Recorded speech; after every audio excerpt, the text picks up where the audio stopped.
The Skinwalkers, nightmare witches from Navajo legends. Navajo American folklore has its fair share of monsters. One chilling figure stands out though.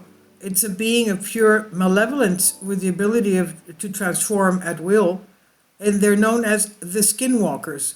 These mysterious creatures are steeped in the rich tapestry of Navajo legends and mythology, where their sinister presence sends shivers down the spine of those who dare to speak of them.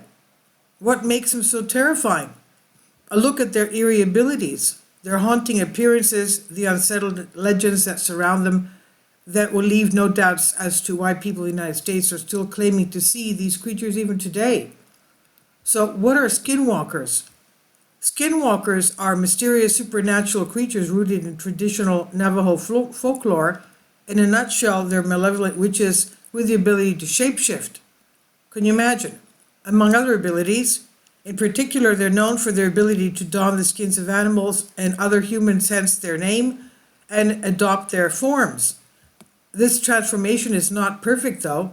Descriptions of skinwalkers can vary, but they are commonly associated with having sinister or unsettling features, in particular having many eyes rather than those of an animal. Modern interpretations also have them walking on two legs while an animal form and moving at supernatural speeds as well. Their powers are also said to go beyond just shapeshifting, and according to folklore, they can mimic the sounds and behaviors of the creatures they imitate, making them elusive and difficult to detect. As witches, they also wield dark magic, which they use to inflict harm on others. In particular, it's said that they can control the minds by meeting someone's gaze and even cause death via curses. The most unsettling aspect of skinwalkers is their ability to blend seamlessly with their surroundings, making them formidable adversaries in Navajo lore. In some folklore, they're almost unkillable, and it's said that they can only be defeated with the help of a powerful shaman. Other more recent tales claim a bullet dipped in white ash of a silver blade can kill them. Of course, since the Navajo did not have access to firearms for centuries, this is likely a modern embellishment. So definitely not something anyone wants to run into on a dark night. This raises the question, where can they be found? Well, they're most frequently associated with the Navajo Nation, a vast territory spanning the southwest United States, and within this region, the legends and tales of skinwalkers are deeply embedded in the cultural fabric of the Navajo people. The skinwalkers are said to roam the remote and desolate areas of Navajo Nation reservations. They are said to inhabit the empty, arid landscapes of the United States, Arizona, New Mexico, Utah, Colorado, stalking their prey under the cover of night. These desolate terrains, with their wide expanses and eerie silence, provide a perfect backdrop to the mysterious and sinister presence of the skinwalkers. Like most monster reports, most modern encounters with skinwalkers are typically reported in secluded areas, far from the prying eyes of civilization. In recent years, there have been a number of high-profile claiming sightings of skinwalkers, much like UFO sightings. These tend to be next to impossible to verify. The skinwalker legends? Skinwalkers are not necessarily something many of the Navajo like talking about with outsiders. While Western pop culture has turned the skinwalker into another monster of the week, many Navajos still see them as a real threat and believe talking about the creatures risks drawing their ire. The legends surrounding skinwalkers are chilling. In Navajo folklore, they're typically portrayed as individuals who have turned to dark magic. Usually, they were once good people, like medicine men or women, who became corrupted by a lust for power. One common theme of these tales is the fact that skinwalkers are purely malevolent creatures. There is no redemption for them. They exist only to harm others and are fueled by hate and greed. In many versions of the tales, skinwalkers must take human lives to fuel their own powers or perish themselves. In other versions, they kill purely because they enjoy to. Stories tell of them stalking their prey, often terrorizing, taunting their victims before doing away with them. They're known to mimic the cries of loved ones to lure their targets into the darkness. In the original folklore, they did not just stalk the lonely plains. The most eerie aspect of skinwalker legends is their ability to infiltrate human communities. They can assume the appearance of neighbors or acquaintances, make it difficult to discern friend from foe, and this element of deception adds to the fear and mistrust that surrounds them. It's not just trickery the Navajo have to watch out for. Skinwalkers are associated with other forms of witchcraft and dark rituals, invoking spells and curses to achieve their sinister goals. Traditionally, these tales serve as cautionary stories and warning against the temptation of dark magic and the consequences it may bring.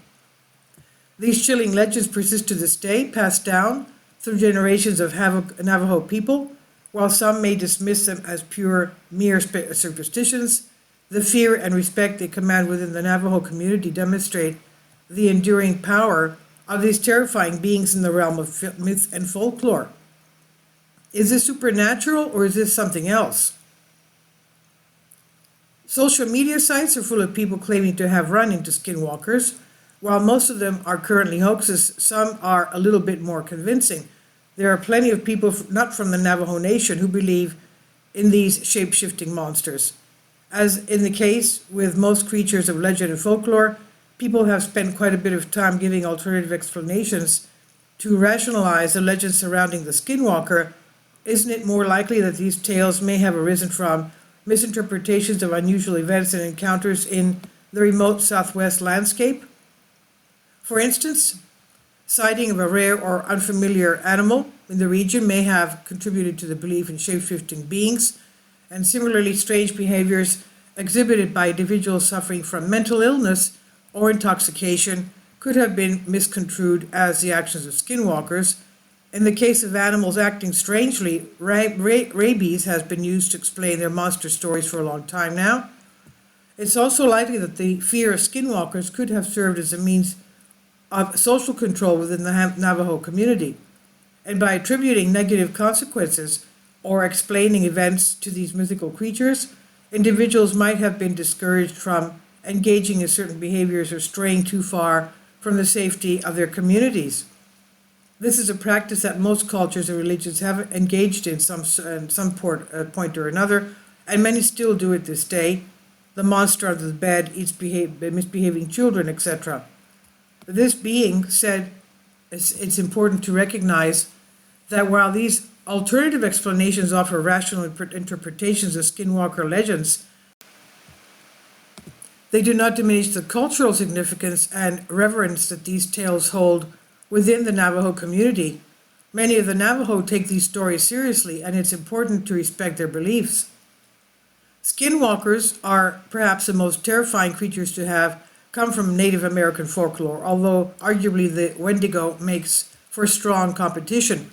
These nightmare witches, with their dark ability and eerie legends, continue to cast a shadow over the southwestern United States. Whether viewed through the lens of the supernatural belief or considered as products of misinterpreted events, skinwalkers remind us of the power of storytelling and cultural traditions.